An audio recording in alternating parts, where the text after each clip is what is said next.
All right, let me go through the whole process of what happens when you die, and we'll cover those things in it.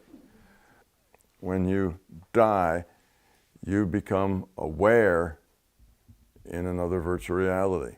So your body dies and you wake up, sort of like we're no longer in Kansas. You're in a different place. And that is called the transition reality, and it's another virtual reality. You tend to have a little anxiety at that point, particularly if you come with fear, like, oh, is this hell or is this heaven? So there's some anxiety with it, or maybe it was a traumatic accident that you weren't planning to die, it just suddenly overcame you.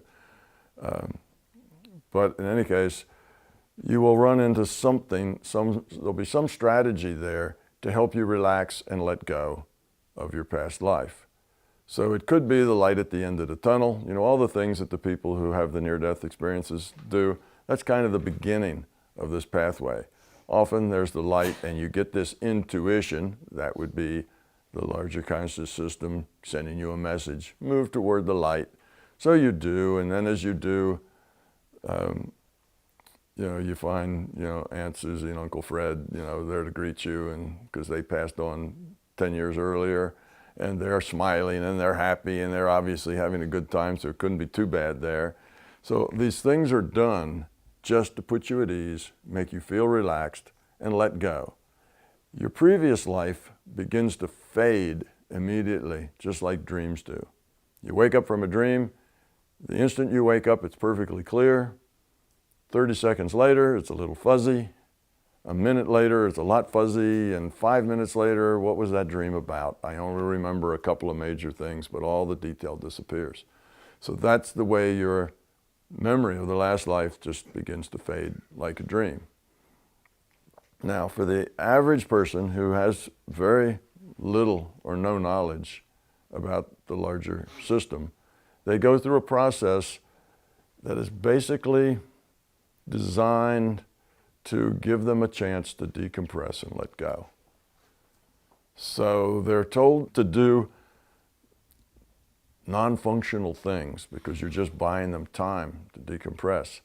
Oh yes, welcome, you're here, Uncle Fred and Aunt Sally, they tell you, and then they say, well, we're busy, we need to go, we'll see you a little bit later, and they take off.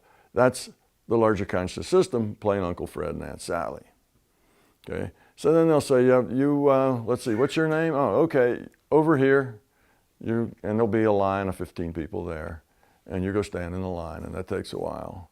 And if you finally do make it all the way up to the line, then they tell you a little something, or they tell you to go someplace else. And all it is just keeping you from getting into a fit of uncertainty, giving you things to do. Meanwhile, the old reality is disappearing, gone. All the people are nice and everything seems to be friendly. You're not hungry or cold or wet, and it's all okay. And then eventually you kind of feel like, well, what should I do next? What's going on? Kind of what's happening here? And somebody will come approach you, and pretty soon you'll be planning your next incarnation, where you're going to go back and what it is you need to do. If you're just new in the business of being a consciousness and going into virtual reality, if you're new at the business, it's a jump in, jump out. There's not a lot of planning. And just go back in and you grab a body and you have another experience. Because what you need is experience, not a particular experience. If you've been around that block enough times that this part of you is developed, but this part not so much, you want to work on that part. So now you pick a certain kind of experience that you want to go back into that has the probability of helping you develop that part that's weak. You may even have people that you go back with because you really bring good stuff out in each other. You work well as a team. So now you may be incarnating with other people you've incarnated with before. Okay? If you've been around a whole lot more than that, you may go back almost with a scripted thing. You're going to do these things. You're going to help these people in this way. And you have a mission when you get here. So it goes from no scripting at all, jump in, jump out, to reasonably scripted, and everything in between.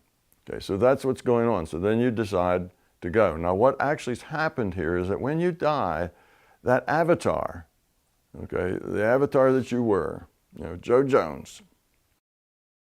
Joe Jones' avatar is dead. Joe Jones, the consciousness, is not dead. The avatar is dead. Joe Jones, the consciousness, is alive in a new reality frame. That avatar is what we call a free will awareness unit. And where that came from is that you had this individuated unit of consciousness, piece of the larger conscious system. It took a piece of itself, a piece that has no memory, no intellect, just the quality. It's a piece that contains the quality of that individuated unit of consciousness, all the things they've learned, you know, the fear they've gotten rid of and all, it's got that quality. It's that free will awareness unit then, with only the quality that logs on for the next incarnation. That's why it starts with no memory, no intellectual part, but it starts with all the quality that it's earned before. So the quality's cumulative. Every time around, whatever quality you earn, you come back in at that level with that quality. All the quality you lose because you've de-evolved, you come back in with less the next time. So that's kind of the way it goes. So what about the avatar, is what you asked. That avatar, as soon as the avatar dies, that free will awareness unit starts to reintegrate with the individuated unit of consciousness. So think of it as a partition. You know how we partition hard drives? We take this much of the space and we say only these things go on in here and this other space is separate with different rules that apply to it. That's the way it is. So you have an IUOC and it's a partition, and that's the free will awareness unit. None of the intellectual part. All right, when that avatar dies, that partition gets taken down.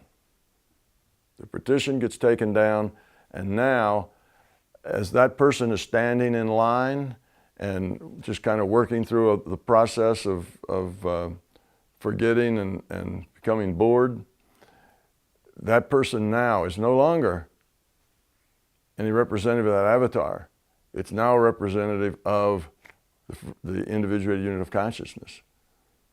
Partition's down, that free will awareness is reintegrated. All right, that individuated unit of consciousness takes all the lifetimes, the last one along with all the rest of them, and looks at them as a whole and says, what can I learn from all the lessons I've had? Because looking at the whole is more powerful than just looking at one individual one. So it looks through the whole set. And then when it does, it says, well, I'm kind of weak over here. That's when that individual gets his talk and he says, well, you're a little weak over here. He's talking about the IUOC now, not the avatar. So then they plan for something else. So that avatar basically just gets reabsorbed into the individuated unit of consciousness that it was to begin with. It doesn't exist anymore. It's gone. But all the information that defined that particular avatar is still there in this collection of lifetimes. So everything that avatar was, did, said, thought, felt, whatever, it's all collected here in this collection of lifetimes, of experience packets. So it's still there. And that's what defines dead Uncle Fred when the medium comes in and calls him up because Aunt Susie has never been quite the same since his passing, and she has some issues she needs to get rid of. That database that defines Uncle Fred precisely is the constraints that the largest conscious system used then to interact with Aunt Susie. So that's the way that works. So the avatar itself just gets reabsorbed. It disappears, but all the history of it, all the data describing it is there forever. When you go back and look at past lives, you're going back and looking in a database. You're not going back and looking at beings that have free will and are still making choices. That's done. Now you're looking at a database. But this database is so complete that you can interact with it. You can talk to it. You can go back and change things. The database is laid out in terms of probability. See, Uncle Fred may have done any number of things given a stimulus. He's most likely to have done this, second most likely to have done that, third most likely to have done this. So you can go into these databases and like you're in, not seeing a movie, but you're in the movie. You can actually go into them and do what if analysis, change something. All right, Uncle Fred is going to change something. What would have happened if I'd have married Sally instead of Susie?